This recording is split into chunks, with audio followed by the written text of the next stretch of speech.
Okay, so we have a new lawsuit, and with that comes some of the background information about how Blake Lively's lawsuit came to be in the first place. Lively is a lying liar who lies and gets caught.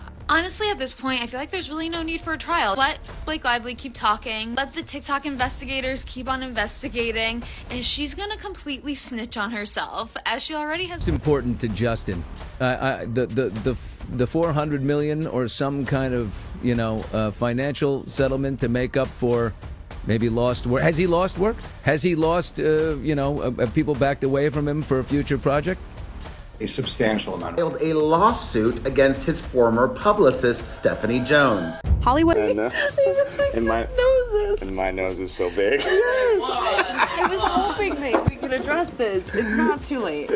Just gotta shut down. We gotta call an insurance month and just deal with that. Yeah. And then God. Just kidding. No, it's true. That's why we hired Jenny Slate too. Our noses. Lively's complaint included screen captures of text messages and correspondence that Lively's team allegedly showed orchestrated attempts on the part of Baldoni's PR representative to hurt her reputation in the media as part of a social manipulation campaign. Mediation, like there was an idea of mediation, and both sides, your side and Blake's, shot it down.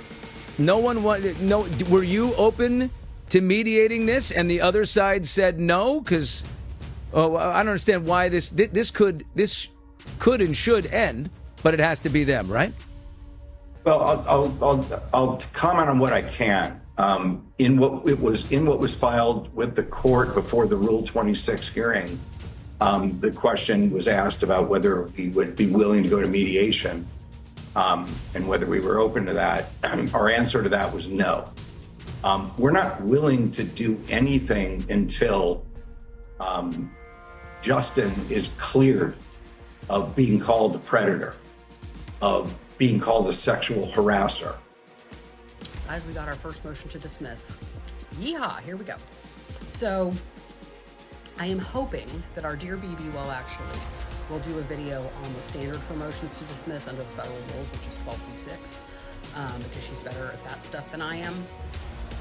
I'm just going to go straight into the content of the motion, and then if people have questions, I'll follow up, and I'm sure we can both try to follow up on the procedural parts of it. But the first motion to dismiss, and this is motion to dismiss all or parts of the complaint that has been filed against them. Each party has the right to do that. And the first one has come from Leslie Sloan and Vision PR. So this is Blake Lively's publicist and that publicist's company. They were included with Blake and with Ryan in Justin Baldoni's suit against them. They were not included in all of the claims, but they were included in some of the claims. And she is asking the court to dismiss all of the ones that she was included in for various reasons. Here's the reason. Until recently, the name Stephanie Jones meant little to the public. Unlike Blake Lively, she's no celebrity, nor has she ever sought the spotlight. Jones built her career behind the scenes, quietly working alongside Hollywood's elite, coordinating schedules, managing day-to-day logistics, and ensuring the show went on without a hitch. Team colluded for months to destroy reputations through a complex web of lies, false accusations, and manipulation of illicitly received communications. The ongoing public interest in this case online has ironically shed light on the undeniable facts pertaining to the New York Times and how heavily Miss Lively and her representatives were not only deeply involved in the attempted takedown and smear campaign of Mr. Baldoni, Wayfair Studios, and their teams, but that they themselves initiated it. In a revealing appearance on a well-known entertainment podcast, Jones claimed she was approached by Blake Lively under what she described as intimidating and impossible to refuse circumstances. The encounter, she says, left her shaken. But what could be so sensitive that Lively would allegedly resort to blackmail? According to Jones, the answer lies within a series of private text messages that could potentially dismantle the actress's flawless public image. Tony's attorney filed an amended lawsuit against Taylor Swift's bestie. In that, he included new allegations and a very detailed timeline that has shown Ryan Reynolds' wife to behave in ways that are despicable. Where I left in the timeline, the shampoo company owner forced Sony, the film's distributor, to remove his film by credit, even though Justin Baldoni directed the movie. And we find out now how even more unprofessional she is. May 2nd, while Lively is holding the film hostage in the edit room, she is simultaneously stalling the film's marketing by refusing to approve key materials, including the trailer release. With less than 3 months until the film's premiere, Sony becomes increasingly alarmed about the delayed rollout of the trailer, a cornerstone of the promotional campaign. In a text exchange between Heath, his producing partner, a Sony film executive, and a Sony marketing executive who had just spoken with Lively, they informed Heath of Lively's still escalating demand. Leaked just weeks ago, the text messages have sent shockwaves rippling through the entertainment industry. In the alleged exchanges, Blake Lively appears to discuss manipulating casting decisions, favoring select actors while deliberately sidelining rising talent who didn't align with her vision. One particularly damning message shows Lively seemingly pushing to have a promising young actress removed from a film, stating bluntly that she didn't fit the image Hollywood needs right now. The implications are serious, painting a very different picture of the actress than the public has long believed. To the pressure, Lively made a veiled threat, implying she might change her mind about reaching out to Taylor Swift to secure the use of My Tears Ricochet for the trailer if her demands are not met. She is threatening with the dragon. When his producing partner refuses to acquiesce to more time, the Sony marketing executive delivers a sharp and pointed warning. You don't want to play ball? You are going to delay and greatly hurt the movie. Good luck.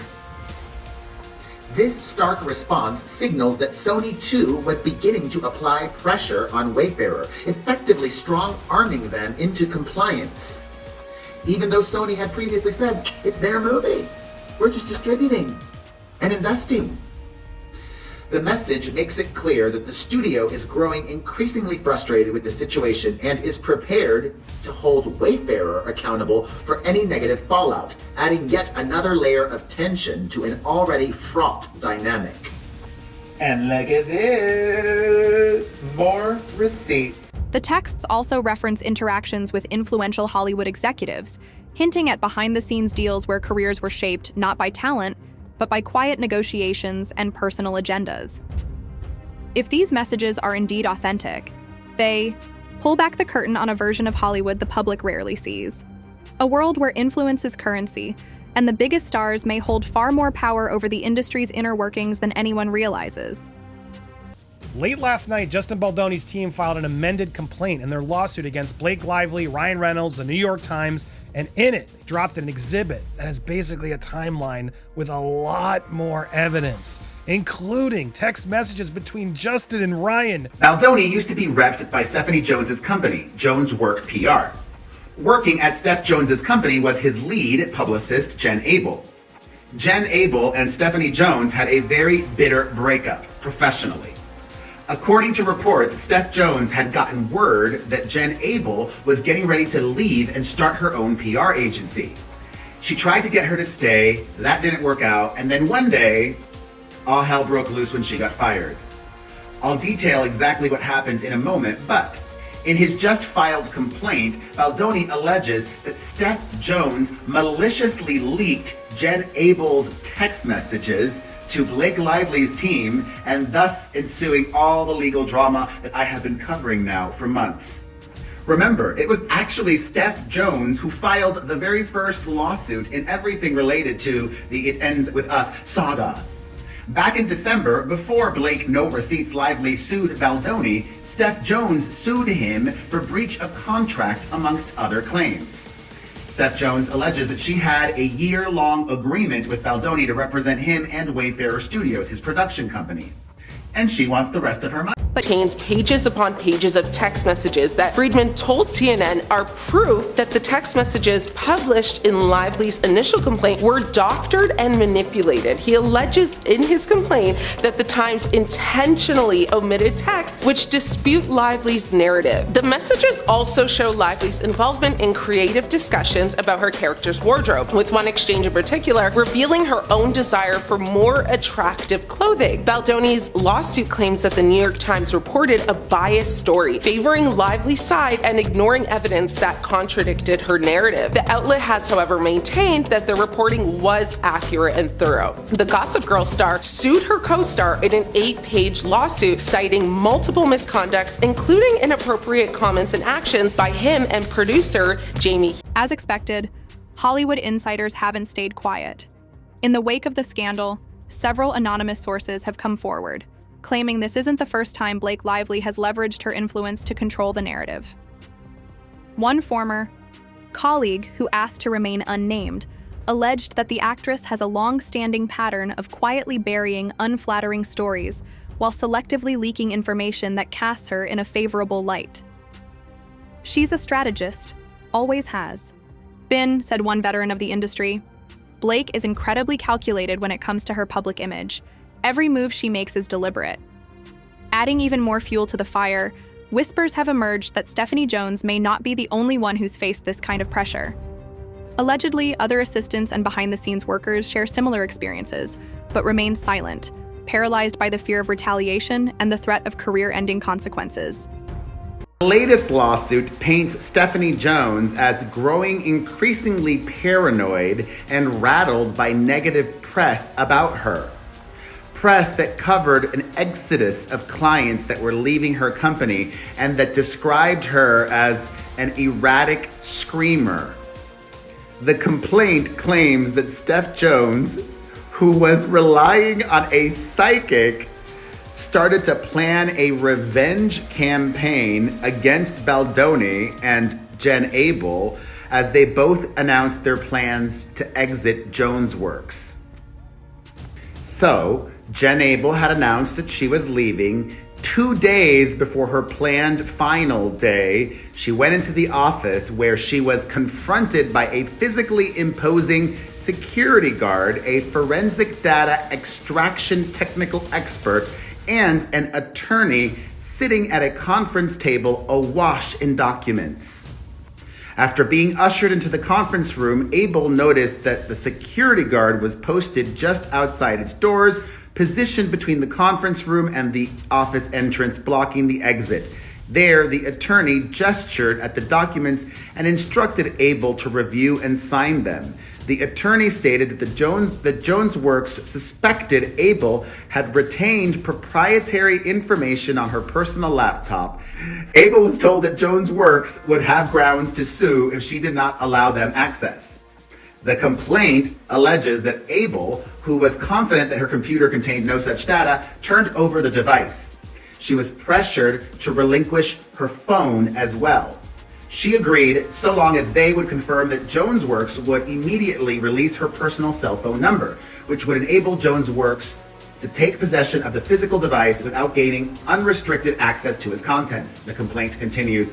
After express confirmation from the Jones Works chief of staff and attorney that they would release the phone number if she went straight to the Verizon store, Abel handed them the phone and was ushered out of the building as her colleagues watched in whether it's a kiss or whether it's whatever. I mean, we had a phenomenal intimacy coordinator, Lizzie. She's worked on Bridgerton before, so she was extra careful with us at all times, but also there was just a lot of communication and check-ins and making sure how are you feeling, how's it going, and a lot of water, making sure we feel physically but also mentally well just while doing such intense scenes, because it takes a long time. It's a choreographed thing. You have to rehearse the choreography. It's like a dance, you know? Right. It's not just oh, I guess we'll do this and then it'll lead to that.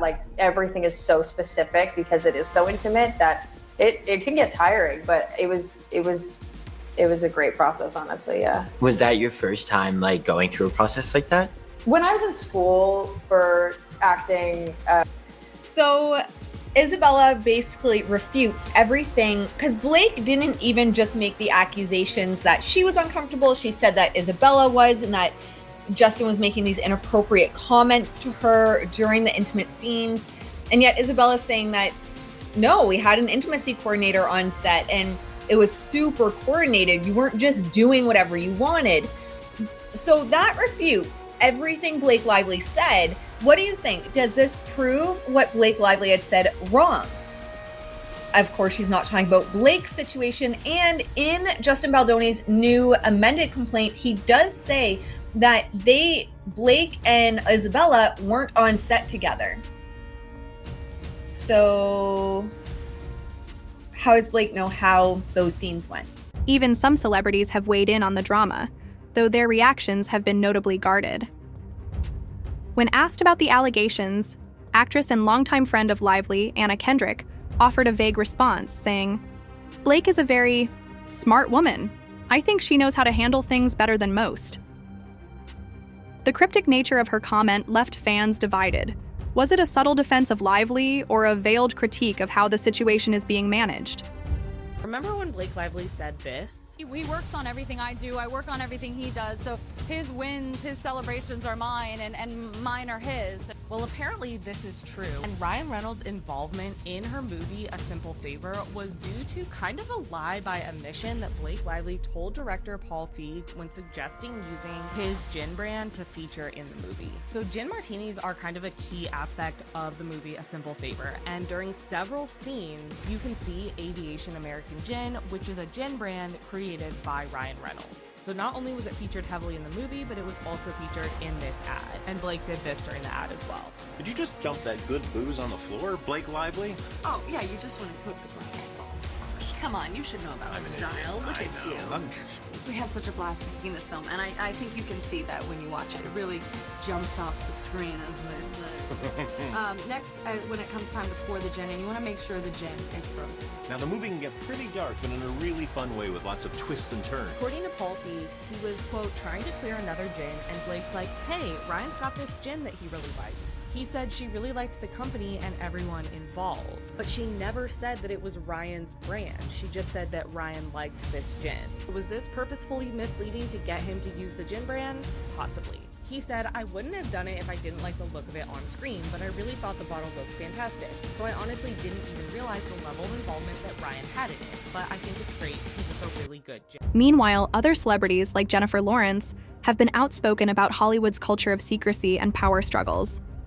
While she hasn't addressed the Lively scandal directly, Lawrence recently shared in an interview that people in this industry will do anything to stay on top.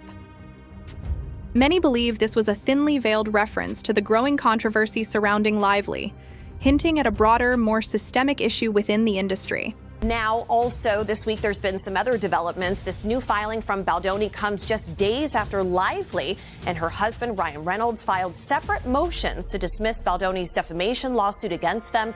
Lively saying that she had a legal right to file her lawsuit and that Baldoni is now retaliating against her for publicly speaking. As expected, public opinion is sharply divided. On one hand, many believe Stephanie Jones is telling the truth and argue that Blake Lively should be held accountable if she indeed manipulated her way through Hollywood. Some fans have taken to social media, demanding more transparency and accountability in the industry. They insist that even the most beloved stars shouldn't be immune to scrutiny, especially considering Lively's previous lie about having read It Ends With Us and knowing Colleen Hoover before securing the lead role in the film adaptation. Has Blake Lively lied about reading the book, but she's also lied about knowing Colleen Hoover. And shout out to Elsie, this creator that caught Blake Lively in the Colleen Hoover lie. Heard of Colleen Hoover before they came to me with this movie. The reason that I was excited to do this movie is that I saw the mention of your name. I was like, oh wow, her voice resonates with people. How she tells stories and what she's telling reaches out and grabs so many people. We already know that Blake Lively has lied about reading the book because, I'm sorry, if you've ever watched an interview with Blake Lively, she 1000% has not read the book. That is what the interview gives. Christy Holt did a great job transcribing and adapting and growing the screenplay from the book. Like she lifted all of the right heart and soul from the book and all of the through lines of the character and to make sure that we're not just making a replica of the book if it isn't always the best and most authentic choice of the moment. Very true adaptation of the book. Like it is very, very, very true to the book, and that is even outside of the book slightly because everybody came to it given the authorship to bring the most honest performance. Says a lot, but at the same time, she says nothing. Blake never gives detailed examples of how that book was brought to life because she does not know the exact details of the book. On the other hand, there's a faction of fans who remain staunch in their defense of Blake Lively. insisting that her impeccable track record and professional demeanor contradict the notion that she would ever resort to such extreme tactics. Some have even gone so far as to accuse Stephanie Jones of fabricating the story, claiming she may be seeking attention or financial gain from the controversy. I think we have further proof that Blake Lively has lied about the intimacy coordinator situation on It Ends With Us. And I noted this in the amended lawsuit that he submitted yesterday. I believe it was Friday, January 31st. This is February 1st recording. And I want to just show you this document first, and then I want to show you a couple interviews. Well, one interview and a couple snippets of it that Isabella did, and she was young Lily. The other cast members also unfollowed Baldoni, creating the false impression that Baldoni had done something wrong. On information always showered on him. For example, Isabella Ferrer, cast as young Lily, exchanged grateful texts with Baldoni during and after her filming stint, which included a number of scenes involving intimacy. Justin sent her a message. "You did awesome today. So happy to be working with you." And Isabella says, "Thank you so much. I'm so excited. Thank you for being a great director and being so wonderful to work with already. Let me know." It looks like something's redacted.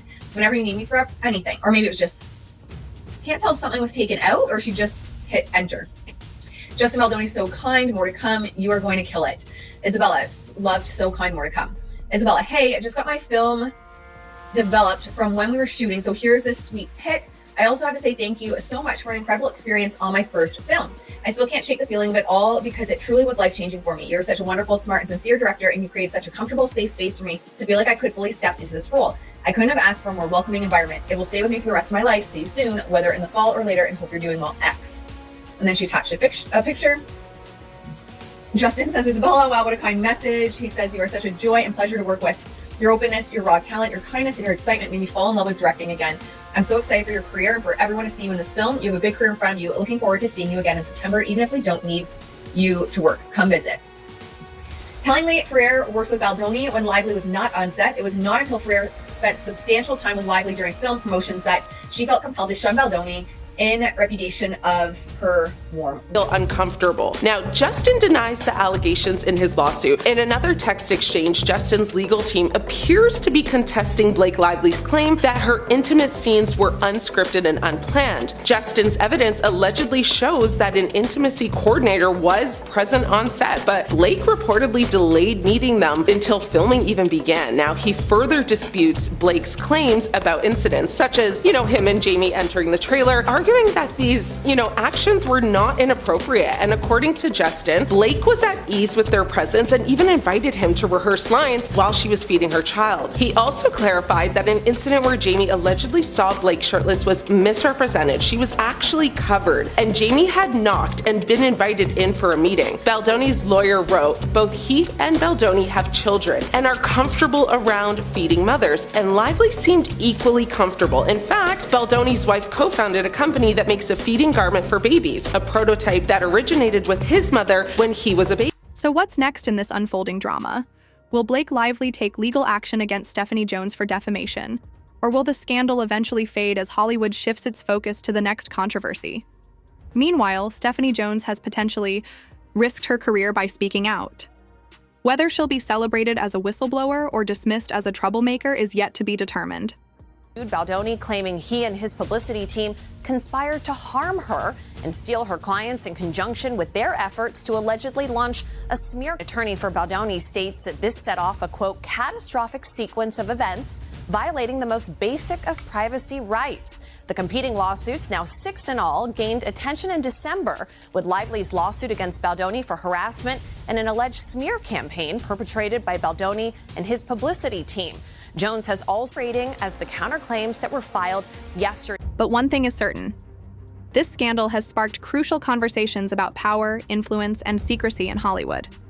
Whether the allegations hold any truth or not, it serves as a stark reminder that in an industry built on illusions, the truth can be far more complicated than what meets the eye. So, what do you think? Is Blake Lively truly guilty of these accusations? Or is Stephanie Jones just another disgruntled former assistant seeking attention? Let us know in the comments below, and don't forget to like, share, and subscribe for more in-depth explorations of Hollywood's biggest scandals. Until next time, stay curious, because in Hollywood, the truth is often more dramatic than fiction.